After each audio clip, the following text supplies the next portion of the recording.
वैष्णव तो जया वैष्णव तो जया अवघी देवावरी माया नाही अनेक प्रमाण तन धन तृण जन पडता जड भारी नेमा नटळे निर्धारी नाही अनेक प्रमाण तन धन तृण जन तुका म्हणे याती थोडा बेस दे ट्रबल कमी कर दादा तुका म्हणे याती हो का तयाती भलती नाही अनेक प्रमाण तन धन तृण जन महायोग पीठे तटे भीमरथ्यामुरं पुंडरीकाय धातुं मुनींद्रैः समागत्य तिष्ठन्तमानंद कंदं परब्रह्मलिंगं भजे पांडुरंगं पांडुरंगा करू प्रथम नमन दुसरे चरणा संताचिया त्यांच्या कृपादाने कथेचा विस्तारू बाबाजी सद्गुरुदास तुका ओम नमो ज्ञानेश्वरा करुणा करा दयाळा तुमचा अनुग्रह लाधलो पावन झालो चराचरी संपाद्य ज्ञानंच विदाय भक्तिं विलोकितो येन समाधी राजा वैराग्यवंतं सुविचारयुक्तं नमामि जोगं शिरसा गुरुंतं नमो सद्गुरु तुकया ज्ञानदीपा नमो सद्गुरु सच्चिदानंद रूपा नमो सद्गुरु भक्त कल्याण मूर्ती नमो सद्गुरु भास्कर पूर्ण कीर्ती सेवेला सेवक झालो तुमच्या लागलो निज चरणा अहो स्वामी तुकया देवा यावरी न करावा अवभेरू काय माझी वाणी मानेल संतासे रंगवती घासे आपुदिया रंगवती घासे आपुदिया काय वाणी मानेल संतासे रंगवती घासे आपुदिया रंगवती घासे आपुदिया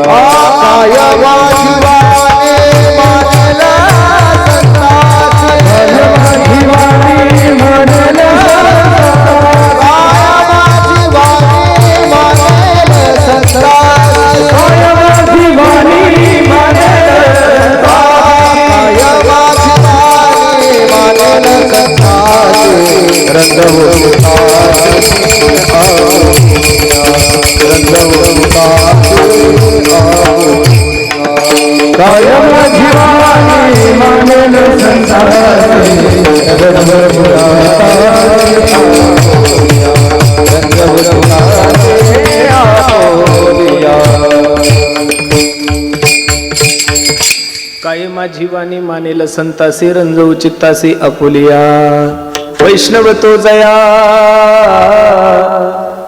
अवघी देवावरी माया नाही अनेक प्रमाण तन धन तृण जन प्रस्तुत प्राप्त प्रसंगी प्राप्त वेळी चिंतन रूपी सेवेसाठी जो निवडलेला अभंग आहे हा जगद्गुरु जगन्मान्य देहूचे सुप्रसिद्ध साधू वैराग्याचे महावीर वैष्णव ज्ञानेश्वर तुकोबराय यांचा हा 4 चरणाचा अभंग असून या अभंगामध्ये माझे जगद्गुरु तुकोबराय वैष्णवाचा आंतरिक लक्षण सांगतात. अभंगावर काही चिंतन करण्यापूर्वी अभंगाचा प्रतिपाद्य विषय तुम्हा सर्व मायबापासमोर ठेवण्यापूर्वी थोडासा परिहार द्यायचा तो असा भव्य दिव्य स्वरूपाचा चालू असला आपला हा अखंड हरिनाम सप्ताह त्यामधील दुसऱ्या दिवसाची सेवा सर्व ग्रामस्थांच्या वतीने तथा महाराजांच्या वतीने ही सेवा माझ्याकडे आलेली आहे. अगदी सुंदर नियोजन तुम्ही कृष्णानगरकर मंडळी कृष्णानगर जे ना कृष्णापूरकर मंडळींनी अगदी नजर लागावं एवढा सुंदर कार्यक्रम केलाय. कार्यक्रमाचं स्वरूप कार्यक्रमाचं नियोजन कार्यक्रमाची पत्रिका कार्यक्रमाचा देखावा जर पाहिला तर तालुक्याला सुद्धा लाजवल एवढं गोड नियोजन तुम्ही सर्व मंडळी केलेलं आहे. अगदी सप्ताह करणं वेगळं आहे. सप्ते दररोजच चालू आहे. सप्ताह करणं वेगळं आणि सप्ताह जीव ओतून करणं वेगळं. कळलं का? तुम्ही हे सर्व पाहिल्यानंतर असं वाटतं या कार्यक्रमामध्ये जीव ओतलाय महाराज. काय ओतलाय? जीव ओतलाय. अगदी सुंदर नियोजन तुम्ही सर्व ग्रामस्थ मंडळींनी केलंय. नजर लागावं एवढा सुंदर कार्यक्रम आहे. अगदी थोड्या वेळामध्ये ज्ञानोबराय तुकोबराय जशी सद्बुद्धी देतील तसे या अभंगाचा विचार करू. एवढ्या लांबून आलो एवढी धावपळ करून आलो म्हणजे तुम्हाला हसवण्यासाठी आलो. हसवण्यासाठी सेपरेट एक दिवस इंदुरीकर बाबा घेतलेला आहे आपण. त्याच्यामुळे बाकीच्या कीर्तनकारा कोणती अपेक्षा करायची? बरं त्याला दुपारच्या वेळेत घेतलं म्हणजे ताण ठेवला नाही. बरोबर आहे का नाही? त्यांच्याकडून ती अपेक्षा करा. महाराष्ट्रातल्या सगळ्याच कीर्तनाकडून हसण्याची अपेक्षा करू नका. एवढं अवघड झालंय महाराज. जो तो कीर्तनकार आला की लोकांना असं वाटतं त्याने हा हा हा हो केलं पाहिजे. अरे जीवनाचा हास्या झाला तरी कीर्तनकाराकडून हसण्याची अपेक्षा करते, याच्यापेक्षा दुर्भाग्य काय असेल. बसणारी मंडळी, कीर्तन हे तुमच्या आणि माझ्या परिवर्तनाचं साधन आहे. कीर्तन हे तुमच्या आणि माझ्या उद्धाराचं साधन आहे. आपल्या सप्त्याचं जर बजेट पाहिलं तर आजपासून तर काल्यापर्यंत, पहिल्या दिवसापासून तर काल्यापर्यंत कमीत कमी 10 ते 15 लाख रुपये सप्त्याचं बजेट आहे महाराज. किती? अरे मग 15 लाख रुपये जर खर्च करता तर का हसण्यासाठी खर्च करता, विनोदासाठी खर्च करता? मग सप्ताह जर हसण्यासाठी करायचं असेल त्याच्यापेक्षा तमाशा काय वाव काय? म्हणून संप्रदायातल्या कोणत्याच कीर्तनकाराकडून, मी असो माझ्यापेक्षा दुसरा कीर्तनकार असो, कोणत्याही कीर्तनकाराकडून आपण काहीतरी चांगलं श्रवण करण्याची सवय लावा. एक सांगू महाराज, किलोभर बेळ खाण्यापेक्षा 50 ग्रॅम कलाकंद कधी चांगला आहे हो. भेळीने तर पोटही भरत नाही आणि फायदाही काही नाहीये. म्हणून अगदी थोड्या वेळामध्ये ज्ञानोबराय तुकोबराय जशी सद्बुद्धी देतील तसे अभंगाचा विचार करू. विठाल विठाल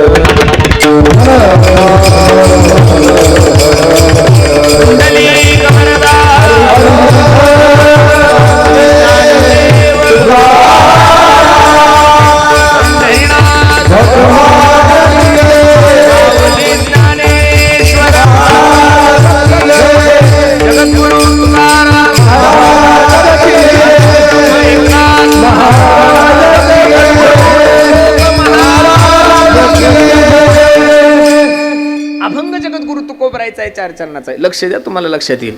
या अभंगामध्ये माझे जगद्गुरु तुकोबराय वैष्णवाचं आंतरिक लक्षण सांगतात. लक्ष द्या कीर्तनाकडे. शास्त्रामध्ये वैष्णवाचे 4 प्रकार सांगितले. अधम, अधम, अधम, मध्यम आणि चौथा उत्तम.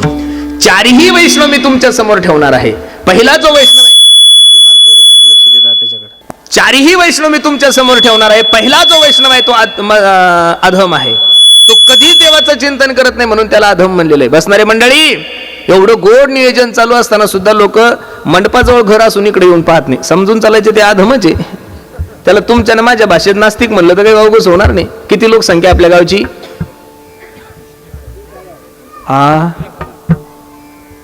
2 मिळून सांगा ना. 5000. बाबा बाबा, म्हणजे सर्कलच एक जिल्हा परिषद तुमचं, बरोबर आहे का नाही? ऐका, लक्ष द्या. मग सगळ्यांच्याच नशिबात कीर्तन आहे का? काही लोक म्हणतील महाराज काळजी करू नका, कीर्तनाला जरी गाव नसलं तरी काल्याला अख्खं गाव राहतोय. प्रत्येकाच्या नशिबात कीर्तन नाही हो, प्रत्येकाच्या नशिबात भागवत नाहीये, प्रत्येकाच्या नशिबात परमार्थ नाहीये. म्हणून अधम व्यक्तीचं वर्णन करत असताना, अधम माणसाचं वर्णन करत असताना शुकाचार्याने राजा परीक्षितीला सांगत असताना भागवतामध्ये वेणराजाचं चरित्र सांगितलेलं आहे. किती सुंदर आहे पहा. यदा वेदेषु देवेषु गोषु प्रेषु साधुषु धर्मीमयी विद्वेषु सवाषु विनश्यति. जो वेदाला मानत नाहीये, जो धर्माला मानत नाही, जो गाईला मानत नाही, जो शास्त्राला मानत नाही, त्याला अधम म्हणतात. त्याला तुमच्या आणि माझ्या भाषेत नास्तिक म्हणायचं. काही लोक इकडे येतच नाही, काही लोक कीर्तनाला येत नाही पण कमीत कमी प्रसादाला येतात. मग जो येत नाही त्याच्यापेक्षा हा बरा आहे, बरोबर आहे का नाही? जो येऊनच बघत नाही इकडे पण एखादा बिचारा प्रसादाला का व्हायला येतो, मग जो येतच नाही त्याच्यापेक्षा हा कसा आहे, बरा आहे. अकबर बादशाने बिरबलाला प्रश्न केला, बिरबल जी मालक, कितवी शिकलाय रे तुझा मुलगा? बिरबलाने जे उत्तर दिलं ते ऐकण्यासारखे राजेसाहेब. Something is better than nothing. जे मुलं भरपूर काही शिकले राजेसाहेब त्यांच्यापेक्षा माझा मुलगा थोडा कमी शिकलेला आहे. जे काही शिकले त्यांच्यापेक्षा जास्त. नाही कळलं तरी माना हलवा, आपल्याला पुढे चालायचंय. तिसरा जो वैष्णव आहे तो मध्यम वैष्णव आहे. मध्यम वैष्णवाचं वर्णन करत असताना शास्त्रकारांनी एवढं गोड वर्णन केलंय, तो स्वतःही देवाचं चिंतन करतो आणि त्याच्या सहवासामध्ये येणाऱ्या प्रत्येक जीवाला देवाचं भजन करण्यासाठी प्रवृत्त करतो. नाशिकला एक खूप मोठे संन्यासी महाराज होऊन गेले. त्या संन्यासी महाराजांच्या आश्रमाजवळ एक जिल्हा परिषदची शाळा होती. कोणती शाळा होती? जिल्हा परिषदची. दुपारची शाळा सुटली, मुलं आश्रमात जायचे. ते साधू महाराज त्या पोरांना बोलवायचे, ए पोरांनो, ए मुलांनो इकडे या. आणि ते मुलं त्या साधू महाराजांकडे गेले की ते साधू महाराज त्या पोरांना चॉकलेट द्यायचे, 10 पैसे द्यायचे, 20 पैसे द्यायचे आणि पोरांना सांगायचे, पोरांनो ऐका ना, मला राम राम म्हणून चिडवा. आता पोरांना गोळ्या भेटाय, ते साधू महाराज सांगायचे, पोरांनो हे चॉकलेट घ्या, हे 10 पैसे घ्या आणि 20 पैसे घ्या आणि मला राम राम म्हणून चिडवा. आता पोरांना चॉकलेट खायला भेटायची. दुपारची शाळा सुटली की पोरं त्या महाराजाच्या आश्रमात जायचे आणि त्या महाराजाला पाहायची, म्हणायचे, ओय अरे राम आलाय रे, ए अरे राम आलाय रे. मुलं पुढे पळायचे आणि साधू महाराज त्या मुलांच्या पाठीमागं पळायचे. पण साधू महाराज त्या मुलांच्या पाठीमागे पळत असताना साधू महाराजांच्या डोळ्यामधून आनंद अश्रू यायचे. तो साधू विचार करायचा, जरी हे मुलं मला चिडवत असेल, जरी हे मुलं मला त्रास देत असेल, तरी पण मी यांच्या मुखातून भगवंताचं काय करून घेतोय, नामस्मरण करून घेतोय. मी नाही बोलत. महाराजांचं प्रमाण किती सुंदर आहे पहा. सेवितो हार वाटी तो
आणि घ्यारे होऊ नका रान बरी बसणारे मंडळी.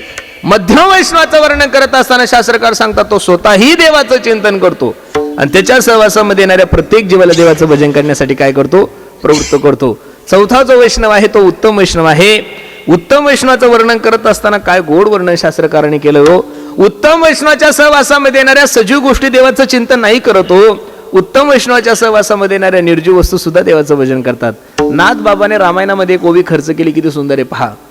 निमिषार्थ तुटील लक्षण जेन सोडी ती हरिचरण ते वैष्णवा माझी अग्रगण्य राया ते जाण उत्तम भक्त. सीता शोधण्यासाठी हनुमंतराय निघाल्यानंतर प्रभू रामचंद्राला प्रश्न केला, प्रभू रावणाच्या लंकेमध्ये चाललोय मी, असं ऐकलं की रावणाच्या 80,000 बायका आहे, अनेक राक्षसांच्या अनेक बायका, मी माझ्या आईसाहेबाला कसं ओळखायचं. प्रभू रामचंद्राने सांगितलं, हनुमंता तुझी सीताई साहेब ज्या वाटिकेमध्ये असेल ना रे दादा, तिथले सर्व पशु पक्षी श्रीराम जय राम जय जय राम, श्रीराम जय राम जय जय राम, श्रीराम जय राम जय जय राम. हनुमंता तुझी सीताई साहेब ज्या वाटिकेमध्ये असेल तिथले पशु पक्षी देवाचं चिंतन करत असतील 1, तिथले राक्षस देवाचं चिंतन करत असतील 2, तिथले झाडाच्या पाला सुद्धा प्रभू रामचंद्राचा ध्वनी करत असेल 3. हनुमंत ते पुढे जाऊन सांगू का रे, तुझ्या सीताई साहेबाकडे येणारी हवा सुद्धा प्रभू रामचंद्राचा ध्वनी घेऊन येत असेल. किती गोड प्रमाण तुकोबराने खर्च केले पहा. राम जानकी जीवन योग्याचे निधी ध्यान, राम राजीव लोचन हो तुका चरण वंदित से. राम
आता सरकार असताना ओढा ताण झाली नाही पाहिजे ना.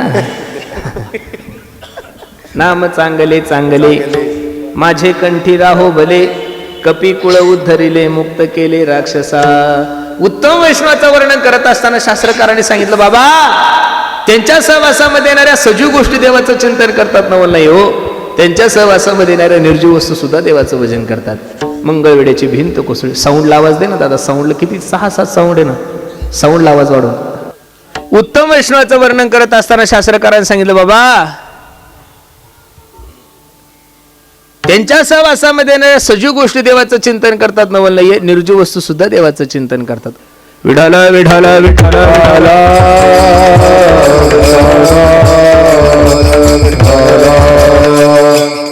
मंगळवेड्याची भिंत कोसळली आहे आणि जगाच्या मालकाने नामदेवरायला आवाज दिलाय, नामा ए नामा. धावत पळत माझे नामदेवराय पांडुरंगाकडे गेले. पांडुरंगा काय झालं ओरडण्यासाठी? काही नाही रे नामा, मंगळवेड्याची भिंत कोसळली आणि माझा चोख उभा आहे, मरण पावला, जा त्याची अस्थी घेऊन ये. पांडुरंग परमात्म्यासमोर नामदेवरायने हात जोडले आणि सांगितलं, देवा हजारो लोक त्या भीतीखाली दडून पडले हो, मी चोखोबरायची अस्थी कशी ओळखायची? पांडुरंगाच्या डोळ्याला धारा लागल्या आणि पांडुरंगाने नामदेवरायला सांगितलं, नामा अस्थी उचल आणि कानाला लाव. ज्या अस्थीमधून श्री विठ्ठल श्री विठ्ठल श्री विठ्ठल ध्वनी येईल ना, ती माझ्या चोखोबरायची असती. बसणारी मंडळी, कितवं वर्ष आहे आपलं सप्त्याचं? 25 × 8. किती महाराज लोक मातीत घातली तुम्ही आतापर्यंत? काही आहे का तुमच्या लक्षात? दररोज कीर्तनकार सांगतो विठ्ठल विठ्ठल म्हणा. अरे मेल्यानंतर ज्या लोकांच्या हाडातून विठ्ठल विठ्ठल आवाज येत असेल त्या लोकांनी जिवंतपणे किती भजन केलं हे फक्त कीर्तनात ऐका, प्रॅक्टिकली करून पाहू. कारण आपले तर कीर्तनात बसल्या बसल्या थोबाड विठ्ठल विठ्ठल म्हणत नाही, हाडं कसे म्हणणार आहे? आपल्यातलं जर एखादं मेलन हाडूक उचलन कानाला लावलं तर शांताबाई आवाज येण्याची दाट शक्यता आहे. काही काही हाडातून झिंग झिंग झिंगाट आवाज येऊ शकतो. अहो काही काही नालायक हाडाय नाही तर एवढी देशी पिलेली आहे की हाडातून सुद्धा देशीचा वास येईल महाराज. हे तुमचं माझं वर्णन चालूच नाहीये, हे वर्णन कोणाचं आहे? उत्तम वैष्णवाचं आहे. अरे जगद्गुरु तुकोबाराच्या रस्त्याने जात होते, त्या रस्त्याची माती उचलली आणि कानाला लावली तरी त्या मातीमधून श्री विठ्ठल ध्वनी येत होता. माझे जनाबाईचे सजीव हात ज्या निर्जीव गौऱ्यांना लागत होते त्या गौऱ्या सुद्धा विठ्ठल विठ्ठल म्हणत होत्या. म्हणून खरं सांगू, उत्तम वैष्णवाच्या सहवासामध्ये येणाऱ्या सजीव गोष्टी देवाचं चिंतन करतात ना नाही हो, उत्तम वैष्णवाच्या सहवासामध्ये येणाऱ्या निर्जीव वस्तू सुद्धा देवाचं भजन करतात. 4 प्रकारचे वैष्णव मी तुमच्या समोर ठेवले, अधम अधम अधम मध्यम आणि चौथा उत्तम. वैष्णवाचे 2 लक्षण आहेत, बाह्य लक्षण आणि दुसरं आंतरिक लक्षण आहे. बाह्य लक्षणाचं वर्णन करत असताना स्पष्ट महाराजांनी सांगितलं, ऊर्ध्व पुंड भाळ कंठी शोभे माळ, ऊर्ध्व पुंड भाळ कंठी शोभे माळ,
कंठी शोभे माळ, कापी जे कळी काळ तया भेने. बसणारे मंडळी, वैष्णवाचं बाह्य लक्षण सांगत असताना नाथबाबांना सुद्धा एक प्रमाण खर्च केलं. तुळशी माळ गळा, गोपी चंदन टिळा. बाबा ज्याच्या गळ्यामध्ये पवित्र तुळशीची माळ आहे त्याला वैष्णव म्हणा, ज्याच्या कपाळाला गोपी चंदन टिळा आहे त्याला वैष्णव म्हणा. एक साधक तुकोबराईकडे गेला, बाबा अहो ज्यांच्या गळ्यामध्ये माळ आहे, ज्यांच्या कपाळाला गुपी चंदन टिळ आहे, असे लोक ग्रामपंचायतच्या टायमाला धाब्यावर सापडतात, मग त्यांना वैष्णव म्हणायचं का?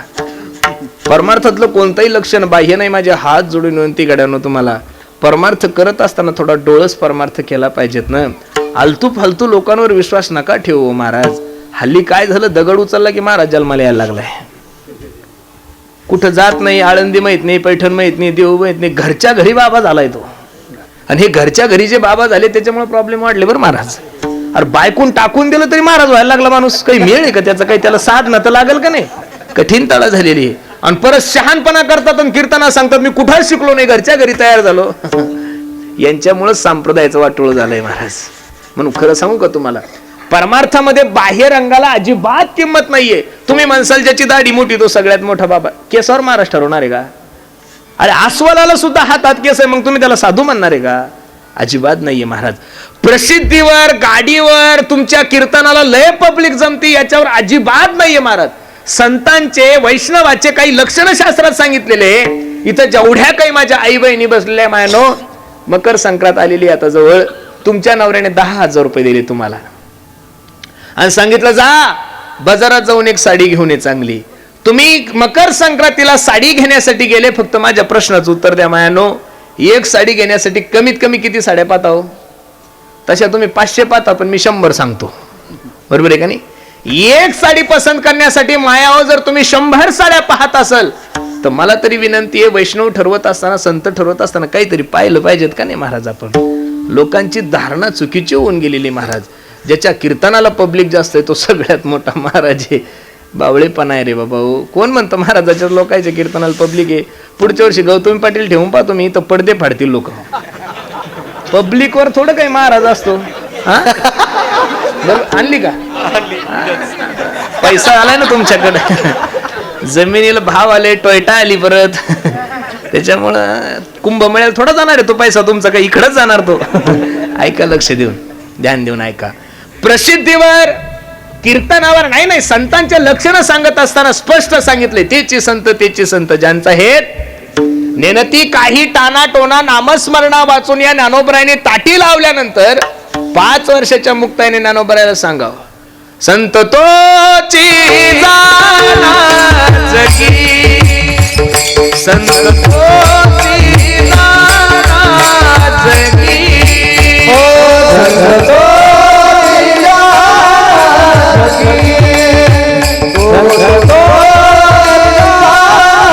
जगी, संत तोची जाना जगी, संत तोची जाना जगी,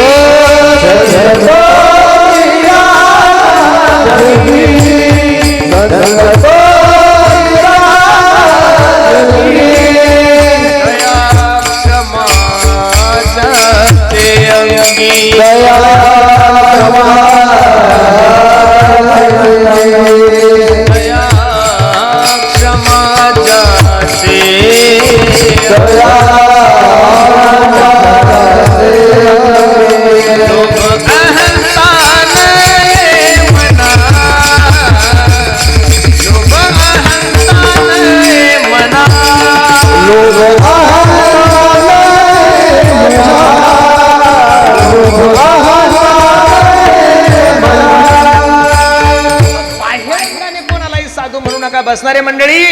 या महाराष्ट्रामध्ये 2च महाराज गड्यानो, ज्ञानेश्वर महाराज आणि तुकाराम महाराज. ज्ञानेश्वर महाराज आणि तुकाराम महाराज सोडून आमच्या सारख्याला कोण म्हणतंय तुम्हाला महाराज म्हणा? अरे आम्ही प्रचारक आहे रे बाबा.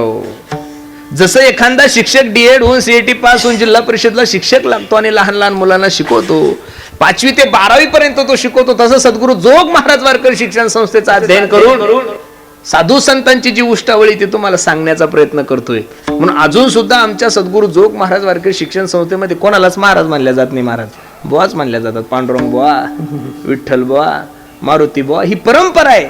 महाराज तुम्ही झाले महाराज, बरोबर आहे का नाही? म्हणून खरं सांगू का, महाराज 2च आहे, ज्ञानेश्वर महाराज आणि तुकाराम महाराज. आमच्यासारखे हजारो महाराज येतील आणि हजारो मरतील, पण अजून संप्रदाय जिवंत याचं कारण हा काही आमच्यासारख्या बुरट्यांवर चालणारा संप्रदाय नाही हो महाराज. मी स्पष्ट बोलतोय तुम्हाला. वाईट वाटतं महाराज मला, कसं चाललंय या महाराष्ट्रात काही कळत नाही. 10-10 वर्ष राहणारे आळंदीत लोक त्यांच्या सुद्धा बायका बैठकीला जातात. त्याच्यापेक्षा दुर्भाग्य काय असेल या महाराष्ट्राचं? निरंकारीला जायची काय गरज? अरे ज्ञानोबराय तुकोबरायचे अनुयायी होता, पण पैठणी ना तुम्हाला इथं नाथ महाराजांच्या कुशीमध्ये जन्माला झालो तुमच्या घरामध्ये दुसऱ्याचे फोटो. चुकीचं आहे महाराज या गोष्टी. परीप आहे बीज शुद्ध अंगी. अरे जसे पुढारी देव बदलतात तसे, पुढारी जसे पक्ष बदलतात तसे माणसं देव बदलायला लागले. असं कसं जमल महाराज? एक देव पाहिजेत महाराज. कटेवरी कर नाही ज्या देवाचे, नघे मी तयाचे दरुशण. म्हणून नामदेवरायच्या घरचं जेवण केलंय माझ्या पांडुरंगाने, म्हणून तर नामदेवरायच्या घरचं दूध पेलंय. आपलं तर असं झालंय, वार बदलला की देव बदलतात हो. सोमवार आला की कैलास राणा, सकाळीच लगेच महादेवावर निघला हा बोप्या. काय कळत नाही महाराज. आणि तो प्रदीप मिश्रा ज्या दिवसापासून शिवमहापुराण करायला लागला, बावळले हो लोक महाराष्ट्रातले. माझ्या मायमावल्या तर नुसत्या एक लोटा जल बावळ झाले. त्या असं कुठं जमत असतं का? महादेवाचा विरोध नाहीये मला, मी भगवान भोलेनाथाचा भक्त आहे, पण महादेवाच्या हा नावाखाली जी अंधश्रद्धा चालली त्याचा विरोध तर संप्रदायातल्या लोकांनी केला पाहिजेत ना. तुकोबाईने पहिला अंधश्रद्धा निर्मूलन कायदा या महाराष्ट्रात लागू केलाय. प्रमाण घ्या. 900 कन्या पुत्र होती तरी का करणे लागे. अरे 900 जर पोरं झाले असते तर नवरे करायची गरज नसती पडली. हे तुकोबरायने सांगितलंय. बाकीच्या देवाला जायचं नाही. प्रमाण सेंदरी हेंदरी दैवते कोणती पूजी भूते खेते, आपल्या पोटासी रडते हो मागुते सीते आवत. ओ सेंदरी हेंदरी कोणती पूजी भूते खेते, आपल्या पोटासी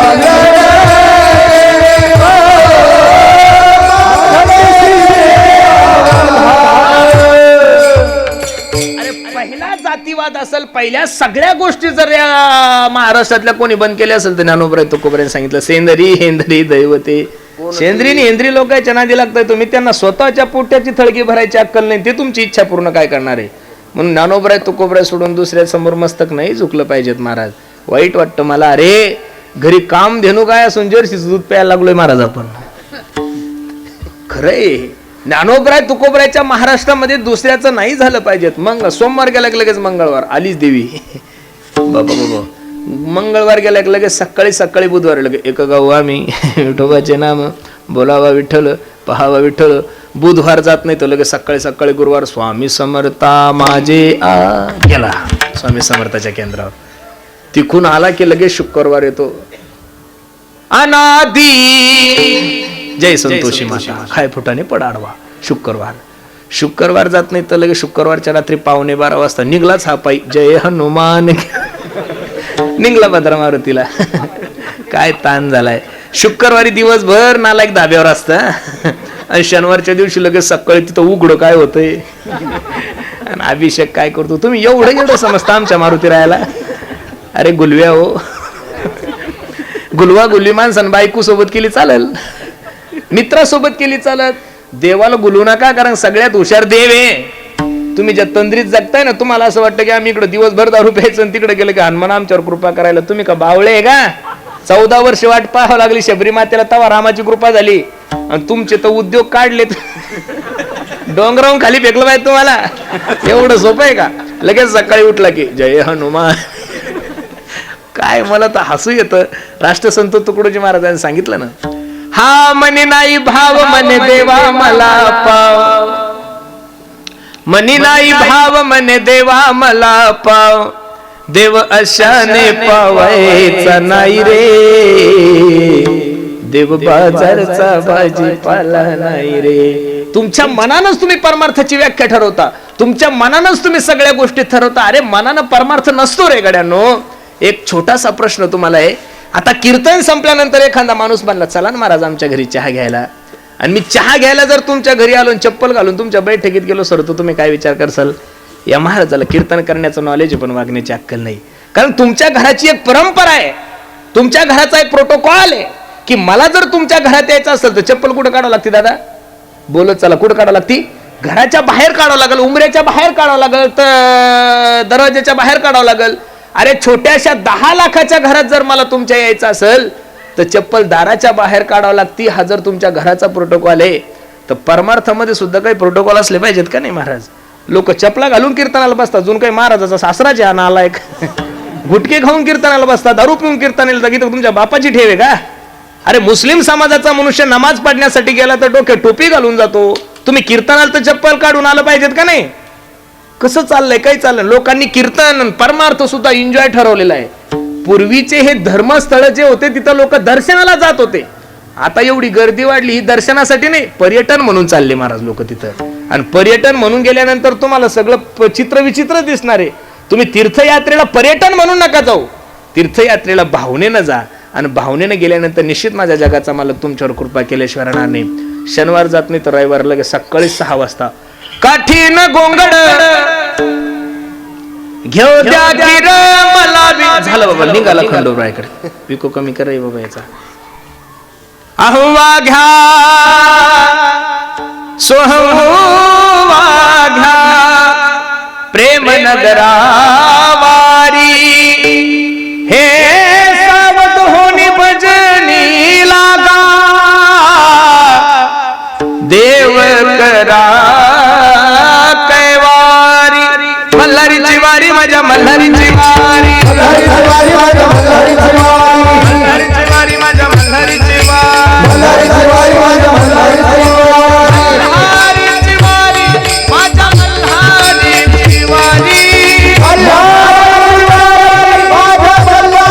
मल्हारीची वारी,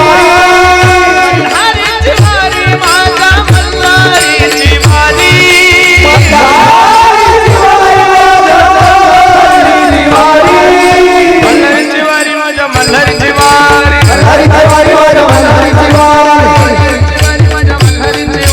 मल्हारीची वारी माझ्या मल्हारीची वारी, असे जर दिवसाला देव बदलल्यानंतर देवाची कृपा तुमच्यावर होईल? होणारच नाही महाराज. मी दररोज कीर्तनातून सांगतो, अरे परमार्थामध्ये एक निष्ठता असावी. आपुला तो एक देव करुणी घ्यावा, एक गाऊ आम्ही विठोबाचे. आपला मिळत नाही महाराज. मारवाडी लोकांचा सल्ला, मुस्लिम लोकांचा अल्लाह, आणि आपला हल्ला गुल्ला आपला मिळच नाही महाराज. एक उपवास नाही, एक देव नाहीये. अरे ते 30 कोटी देव आपल्या हिंदू संस्कृतीमध्ये असून बावळे तडक्याच्या दर्शनाला जातात. त्याच्यापेक्षा दुर्भाग्य काय असेल या हिंदूचं महाराज? अहो सोमवार धरणं ठीक आहे, एकादशी धरणं ठीक आहे, अहो रविवार सुद्धा धरायला लागले लोक. सुट्टील तर सोडा, काही नाही महाराज. म्हणून माझी विनंती गड्यांनो, परमार्थामध्ये कोणालाही वैष्णव म्हणत असताना त्याच्या काही गोष्टी तपासल्या पाहिजेत. बाह्यरंगाला शास्त्रामध्ये किंमत नाही. मग महाराज वैष्णवाचे 4 प्रकार सांगितले, वैष्णवाचं बाह्य लक्षणही सांगितलं. मग त्या वैष्णवाचं आंतरिक लक्षण काय आहे हे ज्यावेळेस साधकांनी विचारलं, त्याचं उत्तर जगद्गुरु तुकोबराय अभंगाच्या पहिल्या चरणात.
वैष्णवाच्या पहिल्या चरणामध्ये माझे तुकोबराय सांगतात की वैष्णव तो जया अवघी देवावरी माया, ज्याचं अवघ प्रेम देवावर आहे त्याला वैष्णव म्हणा.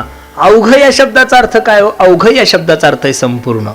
संपूर्ण या शब्दाचा अर्थ आहे सर्व, आणि सर्व या शब्दाचा अर्थ आहे सगळं. शब्द जरी वेगळे वेगळे असेल, अवघ, संपूर्ण, सर्व आणि सगळं, हे शब्द जरी वेगळे वेगळे असेल, देव सोडून ज्याच्या जीवनात दुसरा विषयच नाहीये त्याला अवघ म्हणतात. एक व्यक्ती तुकोबरायकडे गेला, बाबा अवघ प्रेम माणूस देवावर कसं करूच शकत नाही महाराज. प्रेम करण्यासाठी भगवंताने काही गोष्टी निर्माण केलेल्या आहेत. त्यामध्ये पहिलं निर्माण केलंय माणसाचं शरीर, दुसरं निर्माण केलाय समाज, आणि तिसरं निर्माण केलाय पैसा. या तीन गोष्टीवर माणूस जेवढं प्रेम करतो तेवढं कशावरच का नाही. बसणारे मंडळी, किती प्रेम करतो माणूस माणसाच्या शरीरावर? बसणारे मंडळी माझ्या प्रश्नाचं उत्तर द्या. कोणत्या तरी माणसाला असं वाटतं का आपले काळे केस पांढरे व्हावं म्हणून? नाही वाटत महाराज. वयाच्या अगोदर टक्कल पळा वाटतं तुम्हाला? नाही नाही नाही नाही नाही. अरे म्हाताऱ्या माणसाला जरी म्हातारा म्हणलं तरी राग येतो. एखाद्या म्हाताऱ्या बाईला आजी म्हणलं तरी तिला राग येतो. तिला असं वाटतं मला मरेपर्यंत लोकांनी ताईच म्हणलं पाहिजेत. माणसं माणसाच्या शरीरावर जेवढं प्रेम करतात तेवढं कशावरच करणे. दुसरं प्रेम करतो समाजावर. आज तुमची आणि माझी जी धावपळ चालली ते समाजासाठीच चालली गड्यानो. परिस्थिती नसताना घर बांधायचे कशासाठी? लोक काय म्हणतील. परिस्थिती नसताना 2-2, 3-3 रुपये टक्क्यानं पैसे काढून पुरीचे लग्न करायचे कशासाठी करायचे? लोक काय म्हणतील. अरे कोरोनाच्या काळामध्ये मंगल कार्यालय नसताना सुद्धा लग्न झाले. कोरोनाच्या काळामध्ये डीजे नसताना सुद्धा लग्न झालंय. अरे कोरोनाच्या काळामध्ये करवल्या नव्हत्या आणि वराडणी नव्हते, लांडगे नव्हते, तरी सुद्धा लग्न. लांडगे कळतात ना तुम्हाला? डीजे पुढे नाचणारे, ते लांडगे नवरदेव सोबत असतात. ते लांडगे नसताना लग्न झालं. इथं बसणाऱ्या सगळ्या आई बहिणींना प्रश्न आहे महाराजांनो, कोरोनाच्या काळात खरं सांगा कोणी वाट्या भरल्या हो तुमच्या? पाय तरी धुतले का? आणि आता जर एखादीचे पाय नाही धुतले ना महाराज, मशिवानीच फुकते. असं नसतं हो महाराज.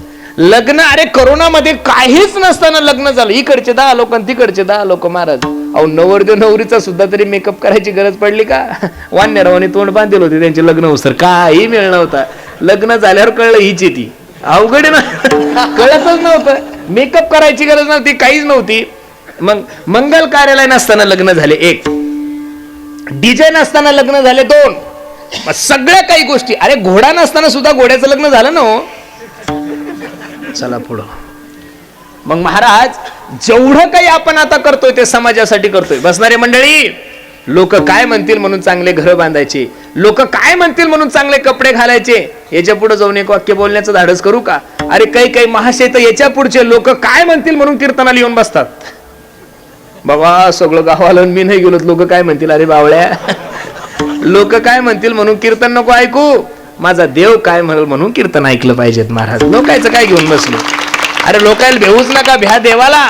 कारण तिथं तुमचा हिशोब चालू आहे. एवढा सुंदर कार्यक्रम चालू आहे. का हो यानं काही मदत केली का? यानं काही अन्नदानासाठी मदत केली का? का हो यानं काही काड्या केल्या का? हो.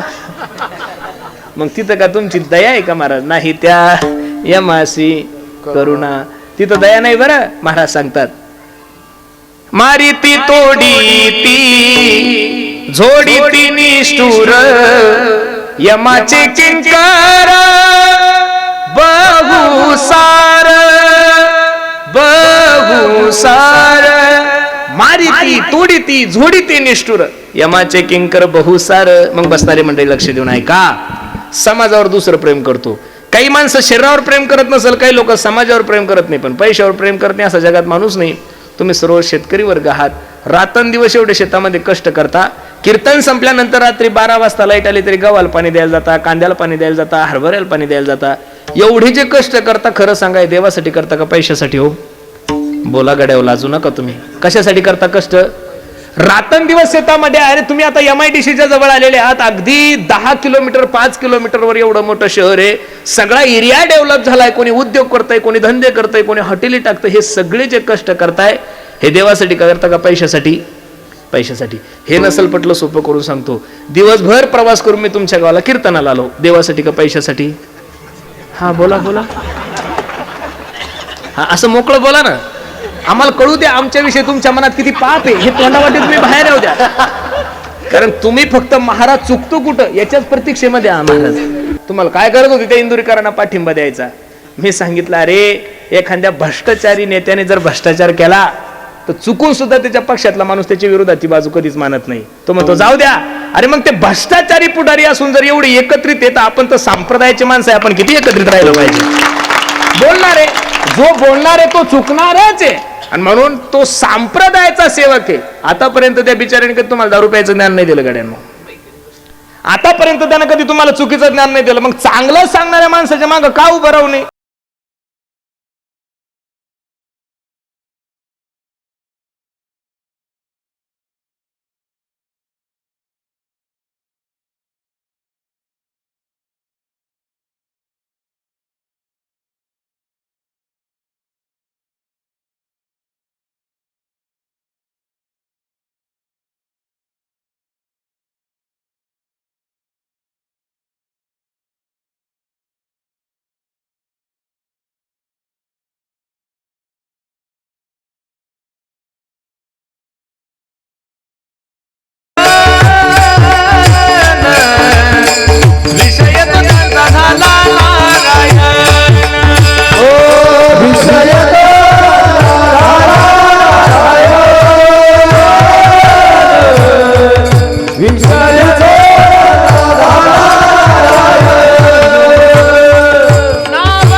नारायण नावडे जनधन माता पिता. ठीक आहे महाराज, जनाचा त्याग केलाय तो कोबराने. तुका म्हणे आम्हा एकांताचा वास, ब्रह्मी ब्रह्मरस सेव सदा. हा समाज ज्ञानोबराय तुकोबराय साधू संतांचा झाला नाही. आपल्यासारख्या लोकांनी अपेक्षा करायची नाही. काही काही परिसरात कीर्तनाला गेलो की तिथले महाराज लोक सांगतात, महाराज या परिसरामध्ये ना अख्ख्या तालुक्यामध्ये काल्याचे कीर्तन माझे. मी म्हणाल तो कीर्तनकार, मी म्हणाल ती माईक सिस्टीम, मी म्हणाल तो गायक, मी म्हणाल तो वादक. असा गोड गैरसमज माझ्या गुरुबंधू मंडळीच्या मनामध्ये.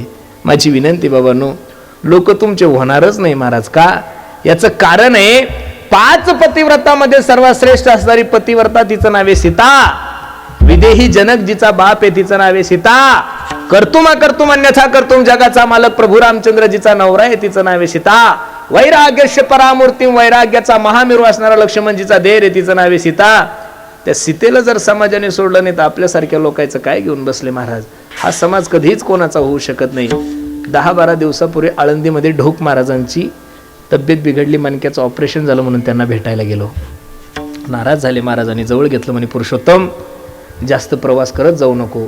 मी कीर्तनकार झाल्यापासून कमीत कमी 60 लाख किलोमीटर प्रवास केला. किती? 60 लाख. 40 वर्ष झाले कीर्तन करता येते. किती वर्ष झाले? 40 वर्ष. 60 लाख किलोमीटर प्रवास केला. आणि नोव्हेंबर डिसेंबर मध्ये पुरुषोत्तम कमीत कमी 150 कीर्तन रद्द केले आणि 6 कथा रद्द केल्या. पण त्यांच्या मनातली खंत त्यांनी बोलून दाखवली. 150 गावाचे कीर्तन केले. त्या 150 गावातल्या एकाही माणसाचा मला फोन असा नाही आला की महाराज तब्येतीची काळजी घ्या, तुमचा मनका नीट झाला तर आपण परत कीर्तन करू. लोक फक्त एवढेच म्हणायचे, महाराज आमचा कार्यक्रम खूप मोठा आहे, अर्धा तास का होईना या, नुसतं भेटून का जा. लोक फक्त तुम्हाला यूज करतात. लोकांना तुमच्याशी काही घेणं देणं. कीर्तनकार गावात येऊ सर जेवढे फोन करतात तेवढे घरी जाऊ सर करता का हो? येऊ सर कुठं आला महाराज, कुठं आला महाराज. एकदा कीर्तन संपलं, बुक्का लावला, मग ते धडकलं का मेलं बा, काही घेणं देणं नाही लोकांना. लोकांची धारणा आहे ना महाराज, लोक तुम्हाला कीर्तनाला बोलवतात, लोकांचा प्रोफेशनल बिझनेस आहे. लोकांना तुमच्याशी काही घेणं देणं राहिले नाही. तुम्ही या कीर्तनकारांनी निघून जा, तुम्ही मेले तरी आम्हाला काही घेणं देणं. अरे आपल्यासारख्या लोकांचं काय घेऊन बसले. या छत्रपती संभाजीनगरमध्ये एक महात्मा होऊन गेला. त्या महात्म्याचं नाव आहे जगन्नाथ अण्णा पवार. बऱ्याचशा लोकांचं कीर्तन ऐकलं असेल तुम्ही त्यांचं. पैठणच्या वाळवंटामध्ये त्या महात्म्याचं कीर्तन ऐकण्यासाठी 4-4 तास लोक, 2-2 लाख लोक अगोदर येऊन बसायचे वाळवंटात. एवढी वाणी सुंदर होती. त्या जगन्नाथ अण्णाला ज्या दिवशी अन्न नलिकेचा कॅन्सर झाला आणि बोलणं बंद झालं, बाहेरचे लोक सोडून द्या, घरचे बी लवकर जात नव्हते महाराज. म्हणून गायक, वादक, कीर्तनकार मंडळींनी माझं एक वाक्य लिहून ठेवा, जमाने के लिए हम एक बार है लेकिन जमाना हमारे लिए 1000 बार है. तुमच्यापेक्षा चांगला पर्याय भेटला की तुमच्या ढुंगावर लात मारणार हा समाजाचा नियम आहे. मग तो पुढारी असू द्या, का कीर्तनकार असू द्या, गायक असू द्या, का वादक असू द्या, तुमच्यापेक्षा फक्त लोकांना चांगला पर्याय भेटला की पहिल्याला विसरणं हा जगाचा नियम आहे. बरं जाऊ द्या, आपण किती गायन केलं माऊली, किती जरी गायन केलं तरी आपल्याला भारतरत्न पुरस्कार भेटेल का हो? कमी कर थोडा आवाज. किती जरी गायन केलं तरी भारतरत्न पुरस्कार भेटेल का? अहो, लता मंगेशकरांना भारतरत्न पुरस्कार होता. कोणता होता? भारतरत्न पुरस्कार. 50,000 गाणे गायलेले माय माऊलीने त्या. अरे ज्ञानोबरायचं पसायदान फक्त त्या माय माऊलीसाठीच जन्माला आलं होतं. किती सुंदर गायलं होती ना, ऐका लक्ष देऊन. मग एवढा तिची व्यवस्था होती. बाबा बाबा बाबा बाबा बाबा. ज्या दिवशी मरण पावली त्या दिवशी फक्त 1 दिवस भारतीयांनी तिचं स्टेटस ठेवलं. किती दिवस ठेवलं? 1 दिवस. आता भारतरत्न पुरस्कार ज्या माणसाला भेटलेला आहे त्या माणसाचं स्टेटस लोक 1 दिवस ठेवतात. तुमचं माझं स्टेटस काय हो? आंघोळीला पाणी टाकत नाही घरी, आपलं घरातलं स्टेटस आहे. अहो, ही वस्तुस्थिती ना. बायकोने डोळे वाचले तरी कीर्तन रद्द होतं. हे कमवलेली किंमत आहे आपण घरामध्ये. आणि आपले कोण स्टेटस ठेवणार आहे? आणि काय तंद्रीत जगतात लोक.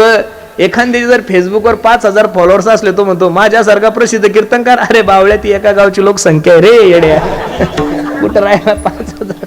म्हणून खरं सांगू, त्या भ्रमात जगू नका. तुकोबरायने परमार्थ करणाऱ्या साधकाला सांगितलं, तुका म्हणे आता ऐका हे वचन, तुका म्हणे आता ऐका हे वचन, ते दुनिया जन बाती करा, ते दुनिया जन. तुका म्हणे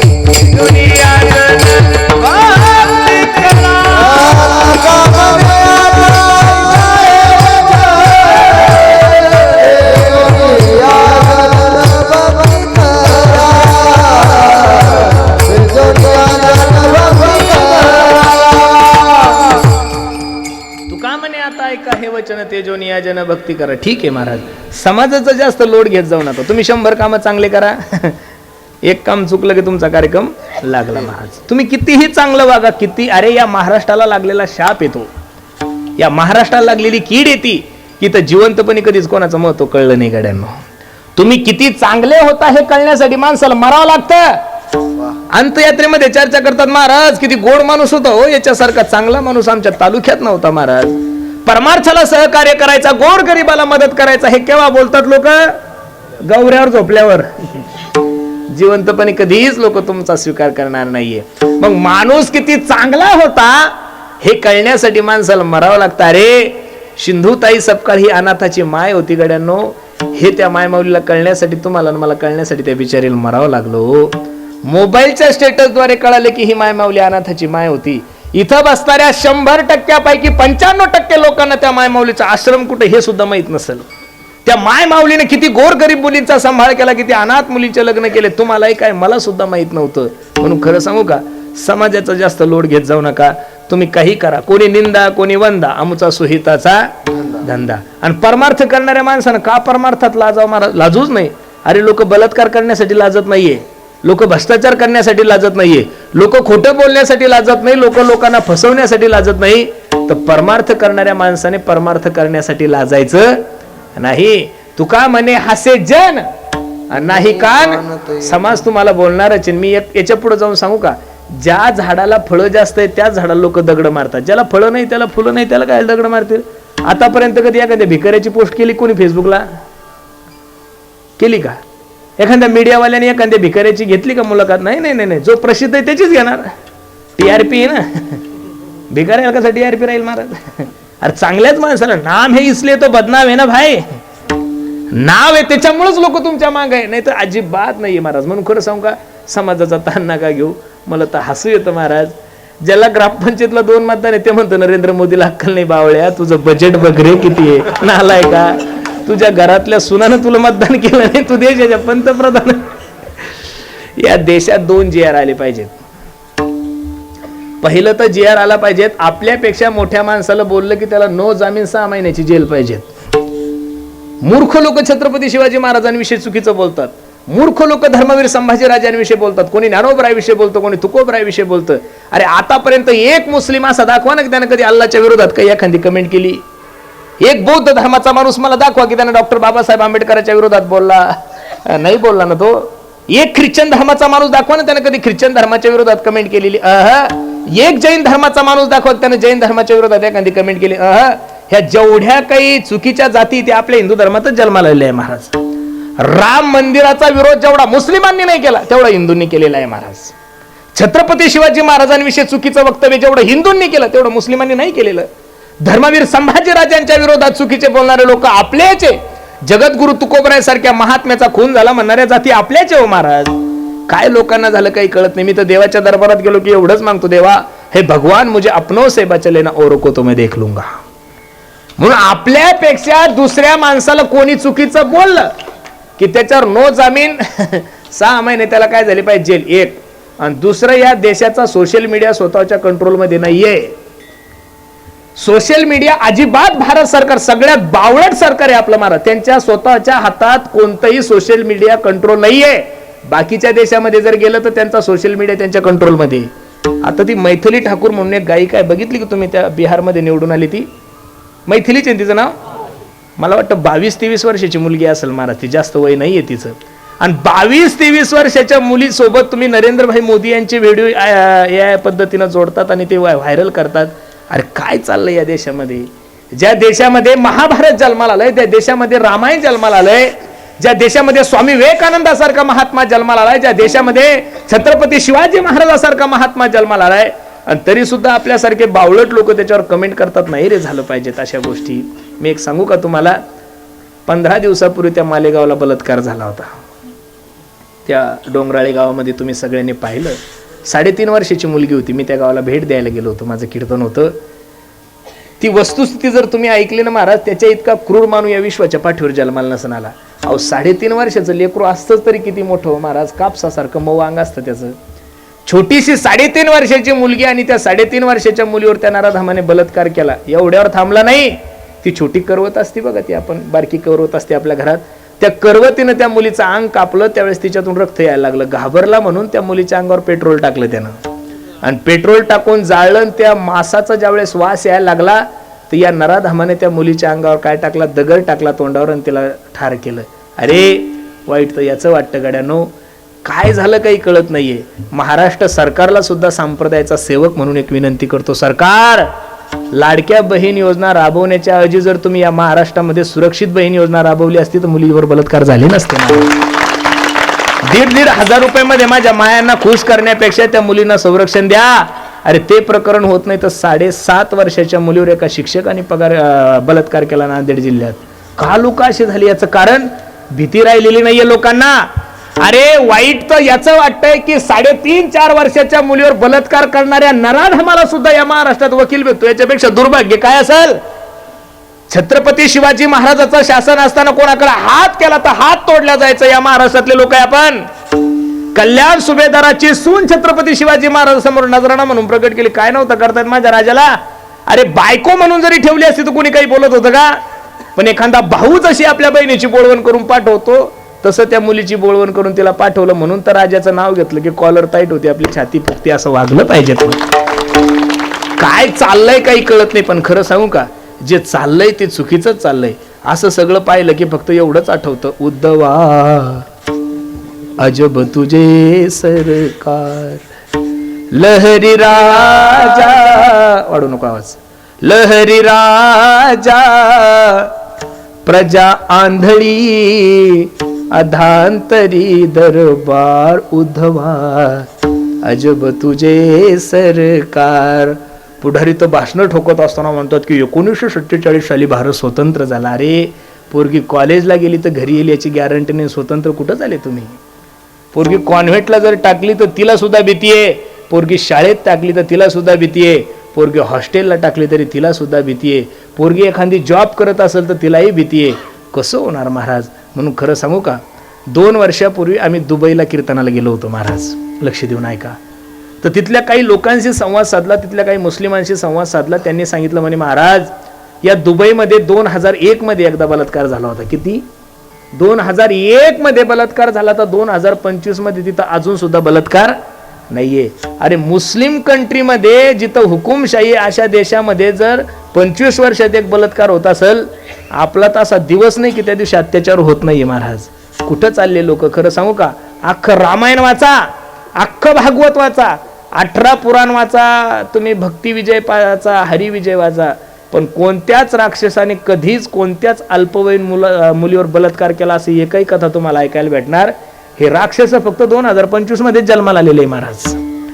अशा नराधामांना पोलीस नकोय, अशा नराधामांना PSI नको, DYSP नको, कोणता जज नको, वकील नको. अशा नराधामाला चौकात फाशी द्या, म्हणजे लोक भिल्याशिवाय राहणार नाही महाराज. म्हणून समाजाचा जास्त लोड घ्यायचा नाहीये. समाज बोलणारच आहे, चांगलंही करा, बोलणारच आहे, वाईट. अरे नाथ महाराजासारख्या माणसाच्या अंगावर यवन अंगावरही थुंकला 108 वेळेस. मग समाजानं प्रत्येकाला ठोकारलेलंच आहे, त्याच्यामुळे जास्त लोड घ्यायचा नाही. आपण आपलं काम करत चालायचं. हत्ती चले बाजारवर कुत्ते भुके, हत्ती चले बाजारवर कुत्ते भुके, ही म्हण माहिती आहे तुम्हाला? हत्ती चले बाजारवर कुत्ते भुके. पण या म्हणीचं महत्वच मला अजून कळलं नाही. हत्तीचा आणि कुत्र्याचा काय संबंध आहे? हत्ती कुठं राहतो? जंगलात. आणि कुत्र कुठं राहतं? बरं दोघांचे मतदारसंघ वेगळे, बरं दोघं 2 गटात आहे, उद्धव गटात एक शिंदे गटात आहे. वस्तुस्थिती पहा ना तुम्ही. हत्तीची भाषा कुत्र्याला कळत नाही, कुत्र्याची भाषा हत्तीला कळत नाही. बरं किती बी श्रीमंताच्या घरचं कुत्र मोजलं, दररोज 2 टाइम नॉनव्हेज खात असेल, तरी 25 किलोच्या वर कुत्र्याचं वजन नसतं महाराज. गरीबातला गरीब जरी हत्ती मोजला तरी 2000 किलो भरतो. किती? बरं दोघांची भाषा एक नाही, दोघांचा मतदारसंघ एक नाही, दोघांचे नातेवाईक नाही, रोटी व्यवहार नाही, बेटी व्यवहार नाही, तरी हत्ती गावात आला की कुत्रे का म्हणून बुकत असेल? एकदम सोपं उत्तर आहे, डोकं खाजू नका तुम्ही, मी उत्तर देतो. हत्ती गावात आला की त्याला पाहण्यासाठी लोक गोळा होतात, आणि हे बऱ्याचशा कुत्र्यांना देखवत नाही. हत्ती गावात आला की त्याला पाहण्यासाठी कोण गोळा होतात? लोक गोळा होतात, आणि हे बऱ्याचशा कुत्र्यांना देखवत नाही म्हणून कुत्रे भुकतात. पण माझ्या प्रिय कुत्र्यांनो, हत्तीकड पाहून भुकायच्या. चुकून जर एखादा हत्ती माग वळाला, तुम्ही जर त्याच्या सोंडीत सापडले तर कार्यक्रम लागल्याशिवाय राहणार नाहीये. म्हणून समाजाचा त्याग केला ठीक आहे, शरीराचा त्याग केला ठीक आहे, धनाचा हो.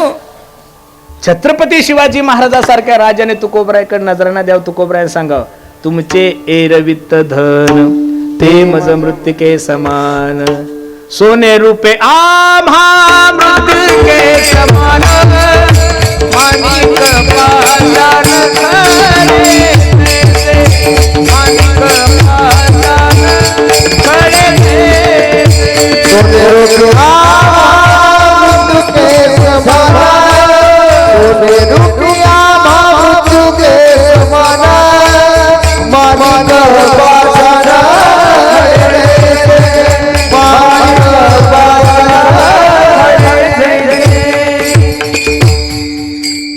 रुपये महामृत्तिके समान, माणिक पाषाण खडे जैसे.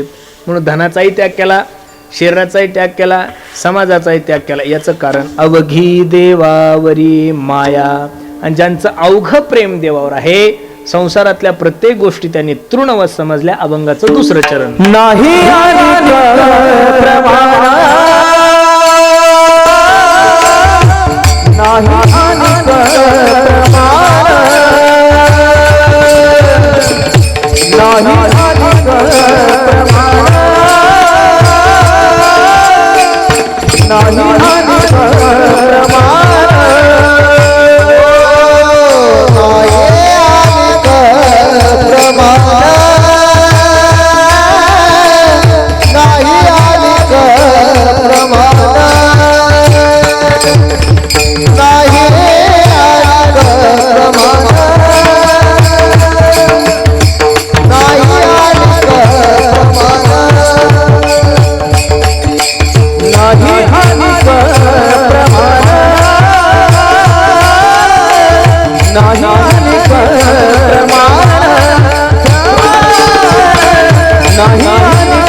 नाही अनेक प्रमाण तन धनातून जन नाही अनेक प्रमाण तन धनातून नाही अनेक प्रमाण तन धनातून जन नाही अनेक प्रमाण तन जन नाही अनेक प्रमाण तन धनातून जन तन धनातून जन तन धनातून जन नाही अनेक प्रमाण नाही अनेक प्रमाण नाही अनेक प्रमाण नाही अनेक प्रमाण नाही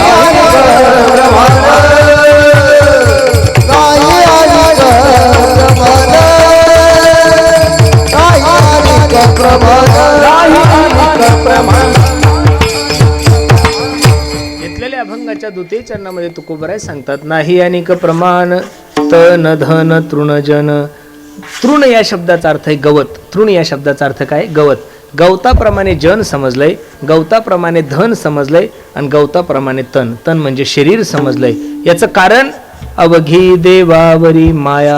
एक साधक तुकोबरायकडे गेला. बाबा, ज्या वैष्णवाचं अवघ प्रेम देवावर आहे, संसारातल्या प्रत्येक गोष्टी ज्यांनी तृणवत समजलेल्या आहे, अशा वैष्णवाच्या जीवनामध्ये जर काही परमार्थिक संकट आलं तर ते आपला परमार्थ सोडतात का? महाराज सांगतात पडता जडवारी नेमा नटरे निर्धारी. किती जरी मोठं संकट आलं तरी त्यांनी आपला परमार्थ सोडला नाही. तुकोबरायचं प्रमाण घ्या. पाहती पांडव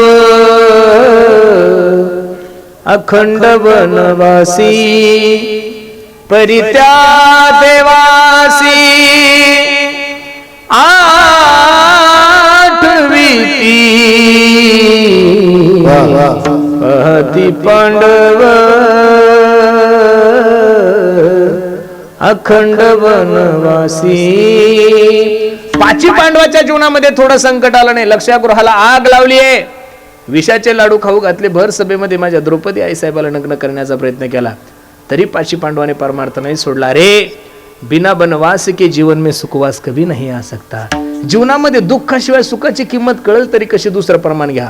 प्रल्हादास पिता हो करीतो जाचनी परितो स्मरे मनी नारायण नारायण. दौंडी दिली होती गावात, ऐका हो ऐका. जो कोणी माझ्या राज्यामध्ये देवाचं भजन करेल त्याला सुळावर दिल्या जाईल. स्वतःच्या पोटी हरिभक्त जन्माला आला. नारायण नारायण नारायण नारायण नारायण. 17 ते 18 वेळेस मारण्याचा प्रयत्न केला आणि हिरण्यकश्यपूने विचारलं का रे कोणाच्या जीवावर जगतोय? माझ्या भगवंताच्या जीवावर. कुठे आहे तुझा जगाचा मालक? कुठे आहे तुझा जगाचा मालक? म्हणल्यानंतर आपल्या बापाला उत्तर देत असताना शुकाचार्य भगवान राजा परीक्षितीला सांगतात राजा ऐक. काय म्हणले भक्त प्रल्हादजी? न केवलम मे भवतस्य राजन सवय बलम बलिनाच्या परेशा परेवरे मिश्र जंगमाये ब्रह्मादयो एरवशम प्रणिता. हा माझा देव नाही असं ठिकाण दाखवा. हा तो तुम्हाला दिसत नाही, तो भाग वेगळा आहे.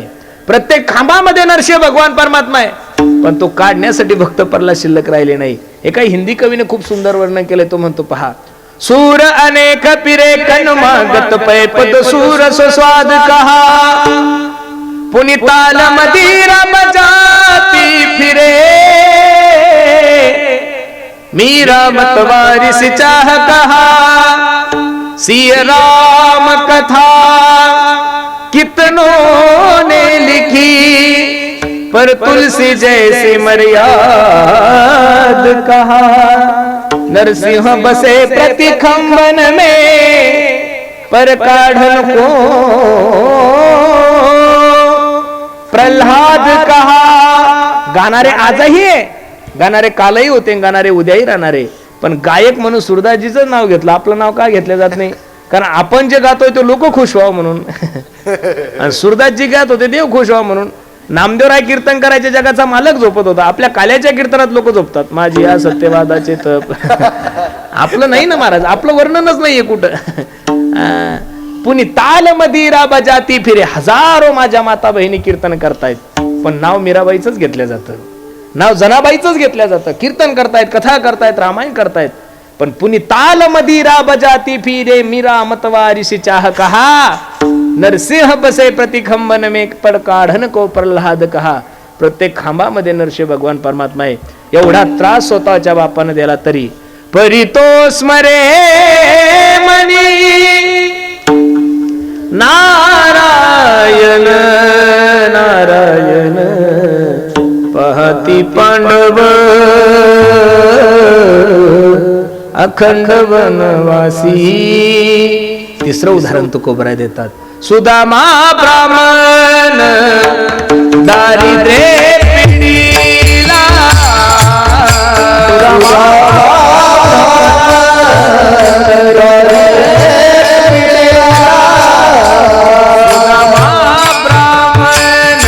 दरिद्रे पिडीला,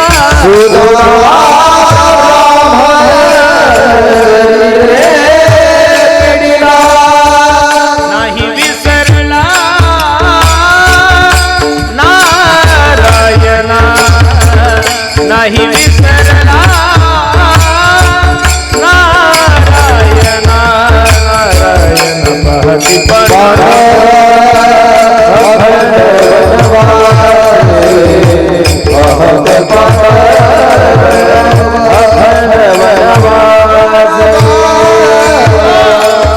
सुदामदेवाच्या जीवनामध्ये एवढं मोठं संकट आलं, परमार्थ नाही सोडला महाराज. 18 विश्व दारिद्र्य होतं सुदाम्याच्या घरी. अरे 2-2, 4-4 दिवस झाले खायला सुद्धा भेटत नव्हतं. सुदामदेवाच्या पत्नीचं नाव आहे सुशीला. एक दिवस मालकाला विचारलं, मालक परमार्थ करता याविषयी माझं दुमत नाही हो, पण जरी झाला संन्यासी तरी माध्यानाशी तोंडवाशी. अहो 4 दिवस झाले चूल पेटली नाहीये, आणि तुम्ही तर कथेमधून सांगता की माझा मित्र द्वारकेचा राजा आहे, जा ना त्याच्याकडे जाऊन काहीतरी घेऊन या. सुदामदेवाच्या डोळ्याला धारा लागल्या. अगं वेडे, भगवंतानं मला ज्या परिस्थितीमध्ये ठेवलं म्हणून त्याला आनंद आहे ना, मी जीवनभर असं राहील पण माझ्या देवाला त्रास देणार नाही. बायकोनं ओळखलं, हा बाबा मेला तरी देवाला काही मागणार. अहो नका काही मागू, पण भेटायला तर जा. असं सांगितलं की नवऱ्यानं पुण्य केलं की अर्ध पुण्य पदरात पडतंय. जाण्याची खूप इच्छा आहे ग, पण कसं जाऊ.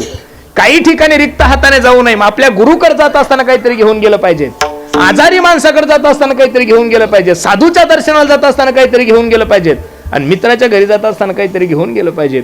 आणि मला जर विचारलं काय दिलं वहिनीने, तर काय सांगू, काळजी करू नका मालक, तुम्ही जाण्याची व्यवस्था करता, मी व्यवस्था करते जाण्याची. आणि 10-5 घरी गेल्या आणि 2 पोहे घेऊन आल्या. काय सुदामदेवाची परिस्थिती, ते पोहे बांधण्यासाठी धोतर सुद्धा व्यवस्थित नव्हतं. सांगू मायबाप तुम्हाला, लक्ष द्या कीर्तनाकडे. सुदामदेवाच्या पत्नीने एकाही घरचे पोहे आणायला पाहते, 10-5 घरचे का आणले? याचं कारण सुदामदेवाची पत्नी सांगतीये, मालक हो देवा, तुमच्यासाठी संसारावर तुळशीपत्र ठेवले माझ्या नवऱ्याने, आणि जर 2 टायमाच्या जेवणाची व्यवस्था तुमच्याकडून होत नसेल तर तुमच्या देवपणाला काय आग लावायची का? सुदामदेव निघाले. किती गोड वर्णन आहे. घनश्याम तुझे ढूंढने जाऊ कहा कहा, अपने विरह की याद को दिलाऊ कहा कहा. चैत्र महिन्याचे दिवस आणि पोरबंदरून सुदामदेव द्वारकेच्या दिशेने निघाले. भूख लगती है, प्यास लगती है, जिंदगी अब उदास लगती है, कैसे आबू तेरी द्वारिका, आस भी अब उदास लगती है. द्वारकेमध्ये सुदामदेव पोहोचले. जय आणि विजयांना सांगितलं, जाऊन सांगा तुमच्या भगवंताला की तुझा लहानपणीचा मित्र आलाय. त्या सुदामदेवाचं ते सगळं रूप पाहिल्यानंतर जय विजयाच्या डोळ्याला धारा लागल्या. काय भाग्यवान आहे आमचा देव की असे सुद्धा भगवंताचे मित्र आहे. आणि सांगितलं, भगवान आतापर्यंत 1000 लोक आपल्या इथे येताना पाहिले, शेष महेश गणेश दिनेश सगळे लोक पाहिले, पण आज जी विभूती आपल्या दरबारात आली ती काही आगळी आणि वेगळी. काय नाव आहे?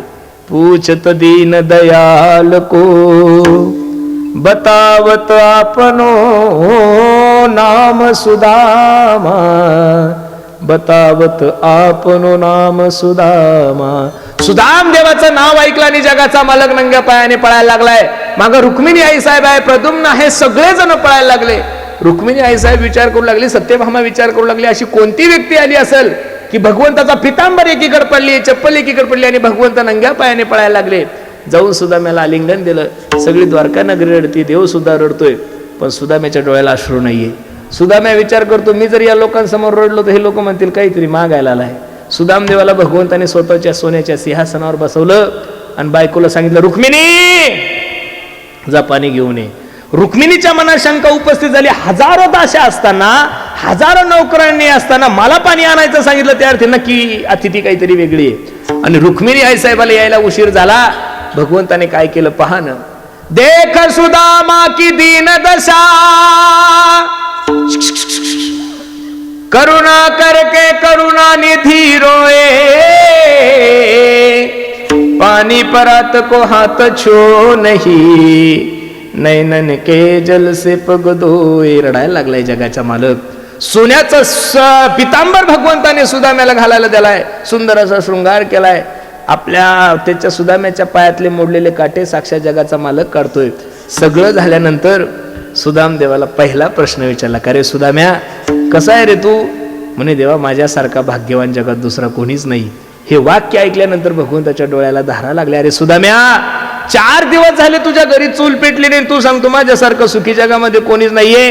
अरे भक्त तो नाही की देवाला मागतोय, काही न मागता भगवंत देवाला सर्व, भक्ताला सर्व काही देतो. देवाला काय सांगण्याची गरज आहे? आणि जो भक्त देवाला आपले घराने सांगत असेल तो भक्त देवाला आवडत नाही. सुदाम देव निघाले, सर्वांना चरित्र भागण्यात आहे. सोन्याचा पितांबर सुद्धा भगवंताचा सुदाम्याचा काढून घेतला. त्यावेळेस सुदाम्या म्हणतो, देवा काय रे असं, पण जाऊ दे तुझी इच्छा नाही ना. भक्ताचे लक्षण सांगतोय तुम्हाला. मेरे रोने से तुमको जो आए हंसी, मेरे रोने से तुमको जो आए हंसी, मैं रो रो के तुमको हसाया करू. सुदाम देव निघाले. याचं कारण वैष्णवाच्या जीवनामध्ये, भक्ताच्या जीवनामध्ये किती जरी मोठं संकट आलं तरी ते परमार्थ सोडत नाही. पडता जड भारी नेमा नटळे निर्धारी. ज्या वैष्णवाचं अवघ प्रेम देवावर आहे, संसारातल्या प्रत्येक गोष्टीच्या नितृणवत समजलेले आहे, अशा वैष्णवाच्या जीवनामध्ये किती जरी मोठं संकट आलं तरी ते आपला परमार्थ सोडत नाही. तुकोबराय सांगतात, असा वैष्णव कोणत्याही जातीकुळामध्ये जन्माला येऊ, जगाचा मालक त्यांच्या जातीकुळाचा विचार करत नाही. महाराज सांगतात, हा तुका म्हणे याती, तुका म्हणे याती, तुका म्हणे याती, तुका म्हणे याती, तुका म्हणे याती, तुका म्हणे याती, तुका म्हणे याती, तुका म्हणे याती, तुका म्हणे याती, तुका म्हणे याती, तुका म्हणे याती, तुका म्हणे याती, तुका म्हणे याती, तुका म्हणे याती, तुका म्हणे याती. ओ कांतयाती मनती, ओ कांतयाती मनती,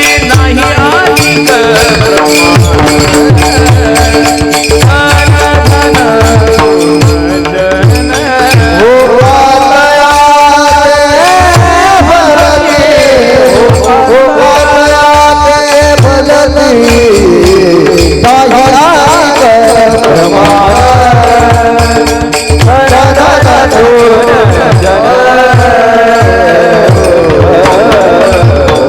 ज्या वैष्णवाचं अवघ प्रेम देवावर आहे, संसारातल्या प्रत्येक गोष्टी ज्यांनी तृणवत समजलेल्या आहे, अशा वैष्णवाच्या जीवनामध्ये किती जरी मोठं संकट आलं तर ते आपला परमार्थ सोडत नाही. असाच वैष्णव. कुत्रे काही काळजी करू नका, इकडे माझ्याकडे पहा. म्हणजे उद्या म्हणायला नको पुरुषोत्तमाच्या कीर्तनाला कुत्रही नव्हतं, म्हणजे बरं आहे ना. अशा वैष्णवाच्या जीवनामध्ये किती जरी मोठं संकट आलं तरी ते आपला परमार्थ सोडत नाही. असाच वैष्णव कोणत्याही जातीकुळामध्ये जन्माला, जगाचा मालक त्यांच्या जातीकुळाचा विचार करत नाही. लक्ष द्या. 4 ओव्या भागवतातल्या सांगतो, किती सुंदर आहे पहा.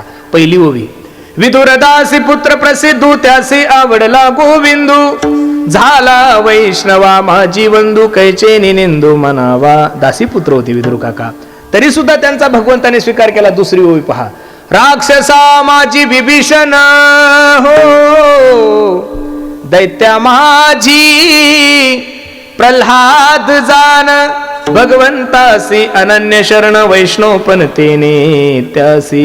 राक्षस कुळामध्ये जन्माला आले विभीषण, दैत्य कुळामध्ये जन्माला आले भक्त प्रल्हाद, तरी त्यांचा भगवंताने स्वीकार केला. तिसरी ओळी पहा किती गोडे. योनी जन्मला मर्कट, वैष्णवा माझी अति श्रेष्ठ, हनुमंत मनावया कनिष्ठ, ऐसा पापिष्ट कोण आहे. वानर योनीमध्ये जन्माला आले हनुमंतराय. कोणत्या योनीमध्ये जन्माला आले? वानर योनीमध्ये जन्माला आले. पण आध्यात्मिक क्षेत्रामध्ये एवढा मोठा अधिकार प्राप्त झाला की तुकोबरासारख्या महात्म्याने म्हणावं, काय भक्तीच्या त्या मज दावया सुभटा, शरण शरण जी हनुमंता तुम्हा आलो. आणि शेवटची ओळी किती गोडे पहा. पक्षा माझी केवळ निंदू, जटायू उद्धरिला म्यागिदू, उद्धरिला धर्म व्यादू, भावशिदू मदती. रावण सीताई साहेबाला घेऊन चालल्यानंतर रावणाचं आणि जटायूचं काय झालंय? युद्ध झालं महाराज. आणि रक्ताच्या थारोळ्यामध्ये जटायू खाली पडलाय. राम राम राम राम करतोय. लक्ष्मणाने सांगितलं, प्रभू कोणीतरी भक्त तुमची आठवण करतोय. बघितलं तर रक्ताच्या थारोळ्यामध्ये जटायू पडलेला होता. ए जटायू, कोणी केली दादा ही तुझी अवस्था? प्रभू रामचंद्राने जटायूला मांडीवर घेतलं. जटायूच्या डोळ्याला धारा लागल्या. प्रभू, आई साहेबाला रावण घेऊन जात असताना रावणाचं आणि माझं युद्ध झालं आणि मी रक्ताच्या थारोळ्यामध्ये खाली पडलो. माझ्या सीतेसाठी रक्त सांडलंय तू. प्रभू रामचंद्राच्या डोळ्याला धारा लागल्या. जटायू, सांग ना तुला काय देऊ? त्यावेळी जटायूच्या डोळ्याला धारा लागल्या. जटायू म्हणले, प्रभू रामचंद्रजी, तुम्ही मला जे दिलं ते कोणालाच दिलं नाही. अरे काही दिलंच नाही. दिलं कसं म्हणतो प्रभू? मरता मरता जी मांडी दशरथाला मिळाली नाही ती माझ्यासारख्या प्राण्याला जर मिळाली असेल तर माझ्यासारखा भाग्यवान जगात दुसरा कोण असेल? मग जटायू सारख्याचा उद्धार झालाय, मग आपल्यासारख्याचा उद्धार होणार नाही का? म्हणून अंतःकरणामध्ये कोणत्याही प्रकारचा जातीवाद न करता परमार्थ करा. अरे पहिला जातीवाद वारकरी संप्रदायामध्ये ज्ञानोबरायांनी मोडीत काढला. चोखोबराय पांडुरंगाच्या मंदिराच्या पायरीवर बसलेले, चोखोबराय बसलेले, कीर्तन सुरू झालंय नामदेवरायचं. चोखोबराय कीर्तनाला दिसत नाहीये, कबीर महाराज कीर्तनाला दिसत नाही. नामदेवराय आवाज द्याला, नामदेवा, चोखोबराय दिसत नाहीये. बडवे लोक त्यांना आत येऊ देत नाहीये. जर मंदिरात चोखोबरायला प्रवेश नसेल तर आजपासून मंदिरातलं कीर्तन बंद करायचं. मंदिरात कीर्तन तेव्हापासून कुठं सुरू झालं? चंद्रभागेच्या वाळवंटात. आणि चंद्रभागेच्या वाळवंटात सर्वांना घेऊन माझ्या ज्ञानोबरांनी वारकरी संप्रदायाची रचना केली. अरे आता तर इथं आडनाव पाहून कीर्तनकार घेतल्या जातं. ही पद्धत सुरू झाली संप्रदायामध्ये. त्याच आडनावाचा कीर्तनकार, त्याच आडनावाचा गायक, त्याच आडनावाची माईक सिस्टीम, त्याच आडनावाचा पखवाद. काय बावळेपणा लावला हा, कळत नाहीये. आपली फक्त एकच जात आहे ती म्हणजे माणुसकीची गड्यांनो. म्हणून जातीवाद करू नका. पुढाऱ्यांनी आपली राजकारणाची पोळी भाजण्यासाठी लावलेली ही सगळ्यात मोठी काडी आहे. त्याची बळी तुम्ही आणि मी पडू नका. सर्वांनी एकत्रित राहा. अरे मी या जातीचा आहे, मी त्या जातीचा आहे. पहेलगामचा हल्ला झाल्यानंतर तू पाटीले म्हणून गोळ्या नव्हत्या मारल्या त्यानं, तू वंजारी म्हणून गोळ्या नाही मारल्या, तू चंभारे म्हणून गोळ्या नाही मारल्या, तू देशमुखी म्हणून गोळ्या नाही मारल्या, तू ब्राह्मणी म्हणून गोळ्या नाही मारल्या. तुम्हाला गोळ्या हिंदू म्हणून मारलेल्या आहे. मग हिंदू म्हणून जर ते तुम्हाला गोळ्या मानत असेल तर आपण जात सोडून देणार. आपण हिंदूही म्हणून सर्वांनी एकत्रित जर राहिले तर निश्चित तुमच्या जीवनाचं कल्याण झाल्याशिवाय राहणार नाही. म्हणून तुका म्हणे याती होका तयाती बलती. म्हणून परमार्थ श्रद्धेनं करा, भावनेनं करा. गर्दी खूप वाढली परमार्थाला. बघा तुम्ही, मंडप फुल झालाय. आता लोक आल्यानंतर बसवायची कुठं? उद्या आता आमचे माऊली महाराज आहे, नंतर विशाल महाराज आहे, अजून ते सुनामीच्या नाठ आहे. दुपारी हे पडदे बिडदे काढून घेणार. ते दुपारी आलं, कवा जरी आलं, झोपीत बी आलं तरी लोक तेवढेच येणार. महाराज इंदुरीकर आहे ना ते. त्याच्यामुळे हे जे आहे ना, हे उद्या इकडं ठेवा. म्हणजे इथलं एवढा पॅरेग्राफ महिलांसाठी ठेवा आणि हे पोरं इकडे बाजूला करा. म्हणजे इकडे माणसं बसतील. किती जागा खाली येते. आता उद्या लोक आल्यानंतर त्यांना बसायला लागल ना. आता 1, 2, 3 दिवस पहिले हलके हलके कीर्तनकार असतात, नंतर एक नंबर आहे सगळे. बरोबर आहे का नाही? म्हणून माझी सर्वांना विनंती, परमार्थ श्रद्धेने करा. गर्दी कुठेही तेवढीची. भद्रा मारुतीला तेवढीची, वेरूळला तेवढीची, बर आळंदीला तेवढीच, देऊला, पंढरपूरला, कोल्हापूरला, ज्योतिबाला. आणि ज्योतिबाचा घाट पास करून खाली गेले गोव्याला. कमी नाहीये तिथं तेवढीची. तुम्ही भ्रमात आहे मोठे. गर्दी कुठंच कमी नाहीये, गर्दी सगळीकडे. म्हणून गर्दी नका करू, दर्दी राहा. मी दररोज कीर्तनातून सांगतो, अरे आपकी नियत भला कितनी भी अच्छी हो, दुनिया तो आपको आपके दिखावे से ही जानती है. आपकी नियत भला कितनी भी अच्छी हो, दुनिया तो आपको आपके दिखावे से ही जानती है, लेकिन आपका दिखावा भला कितना भी अच्छा हो, मेरा भगवान तो आपको आपकी नियत से ही जानता है। विठोबा रखुमाई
होकातायाती भलती नाही अनेक प्रमाण तन धन तृणजन अभंगाची सरळ भूमिका मी तुम्हा सर्व मंडळी समोर ठेवली. अगदी गोड नियोजन तुम्ही सर्व ग्रामस्थ मंडळींनी केलंय. नजर लागाव एवढा सुंदर कार्यक्रम आहे. पहिलं तर तुम्हा सर्व मंडळीला द्यावे तेवढे धन्यवाद की 8 दिवसाचे 8 यजमान तुम्ही कीर्तनाचे घेतले. ज्यांनी ज्यांनी कीर्तनाचं यजमान घेतले, यजमान पद घेतले, त्या सर्वांसाठी सर्वांनी एकदा टाळी वाजवा. ज्यांनी 7 दिवसाचं सकाळचं, दुपारचं आणि संध्याकाळचं अन्नदान घेतलंय, कोणी चहा दिला असेल, कोणी नाश्ता दिला असेल, कोणी भरघोस मदत, हा कार्यक्रम चांगला व्हावा यासाठी ज्यांनी ज्यांनी मदत केली त्यांच्यासाठी सुद्धा सर्वांनी एकदा टाळी वाजवा. तुम्ही सर्व मंडळी सहकार्य करता म्हणून एवढं मोठं नियोजन हे सर्व मंडळी करू शकता. एकल्याचा नवे खेळ म्हणून मेळ. ज्यांनी मदत केली त्यांच्यासाठी टाळ्या वाजवल्या तुम्ही. ज्यांनी अन्नदानासाठी सर्वांसाठी मदत केली यांच्यासाठी सुद्धा टाळ्या वाजवल्या. आता एवढा सोन्यासारखा जो कार्यक्रम आहे की ज्या कार्यक्रमामध्ये काड्या करणारे त्यांच्यासाठी सुद्धा एकदा टाळी वाजवा, कारण ते महत्वाचे असतात महाराज. त्यांच्याशिवाय कार्यक्रम चांगला होत नाहीये. म्हणून प्रत्येकाने देशाविषयी, धर्माविषयी स्वाभिमान बाळगा. प्रत्येकाने व्यसनापासून दूर राहा. बसणारी मंडळी, बराचसा तरुण वर्ग माझा कीर्तनासाठी उपस्थित आहे. पोरांनो, माझे हात जोडून विनंती गड्यानो तुम्हाला, भारताला पाकिस्तानपासून भीती कालही नव्हती, आजही नाही, उद्याही नाहीये. काय त्या देशापासून भीती राहणार? काय पुढारी लोक आपला हे करतात, गैरसमज करतात, काही कळत नाही. अरे ज्या देशामध्ये 85% लोक भिकारी, त्यांच्यापासून आपल्याला काय भीती राहणार आहे? मला त्यांना खायचाच मिळ नाही हो, ते पोटासाठी तरसतात, आणि त्यांच्यापासून देशाला काय भीती आहे? भारताला पाकिस्तानपासून भीती नाही, नक्षलवाद्यापासून भीती नाही, आतंकवाद्यापासून भीती नाहीये. या देशाला सगळ्यात मोठी भीती जर कशापासून असेल पोरांनो, फक्त व्यसनापासून आहे. म्हणून तरुणांना माझी विनंती, जीवनामध्ये व्यसन नका करू. तुमचा एरिया जसा जसा डेव्हलप होत चालला तशा तशा बिअर बार वाढत चालले तुमच्या रोडला. ही वस्तुस्थिती आहे महाराज. अरे एवढे मोठ्या MIDC यायला लागल्या, एवढं मोठं. आता कोणती कंपनी आली तुमच्या तिकडे? ती टोयोटा. हा, जी जमीन 10 लाख रुपये एकराने घेत नव्हती ती कोटी रुपयांनी जर जायला लागली तर देवाने संधी दिलेली तुम्हाला महाराज. समृद्धी महामार्ग जर, अरे सरकार कोणती जरी योजना राबवत आल तर ती शेतकऱ्याच्या हिताची असती. एका एकरामध्ये तुम्हाला जर फक्त सोयाबीन पेरली तर 10 पोते 5 पोते होतात.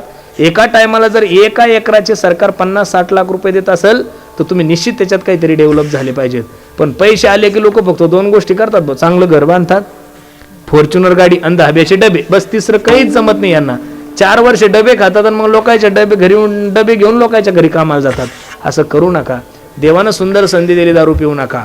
दारू गांजा मत पियारो अक्कल गुंग हो जाती है.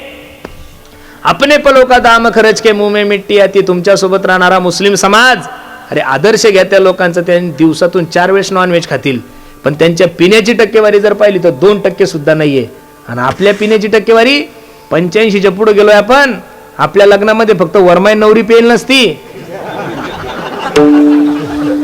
ही वस्तू वरबाप बी पेले. नवरीचा मामा तर नालायक नालीत पडेल. बरे उठ रे, वेळ झाली की लग्नाची. म्हणून सर्वांना माझी विनंती, व्यसन करू नका जीवनामध्ये. तुमच्या वडिलोपार्जित जेवढ्या जमिनी, पोरांना माझी विनंती, जमिनी विकू नका बरं. भविष्यात कशालाच किंमत राहणार नाही महाराज. भविष्यात सगळ्यात जास्त किंमत राहील फक्त ती जमिनीला. ती तुम्हाला श्रीमंत नाही करणार, पण उपाशी झोपू देणार. कोरोनाच्या काळात महाराज लोक घरात होते, पुढारी लोक फार्म हाऊसवर होते, हिरो लोक गोळ्या घेऊन झोपत होते, हॉटेल व्यावसायिक फाशा घेत होते. तेवढ्या 2-3 वर्षांमध्ये फक्त सुखी जर कोण असेल तर फक्त माझा शेतकरी होता महाराज. म्हणून सर्वांना माझी विनंती, शेती विकू नका, डेव्हलप व्हा. अरे भाड्यान द्या ना. एवढ्या मोठ्या कंपन्या येतात, 10-15 लाख रुपये महिना येतो. पुण्यातले लोक पहा ना, कुठं त्यांच्याकडे बी MIDC आल्या. किती जरी कोणी गोड बोललं तर जमीन विकू नका, कारण तो तुमच्याने माझ्या काळजाचा तुकडा आहे गड्यांनो. तो गेल्यानंतर परत भेटणार नाही. म्हणून सर्वांनी एकत्रित राहा, देशाविषयी धर्माविषयी स्वाभिमान बाळगा. प्रत्येकानं आपल्या मायबापाची सेवा करा. मी नेहमी सांगतो, आई माझी मायेचा सागर, दिला तिने जीवनाला आकार. तळप त्याहून हात आणि रखरख त्या रानात, राहिली समाजासाठी तू ग कष्टाच्या घामात. कधी मिळेल उठ बरगा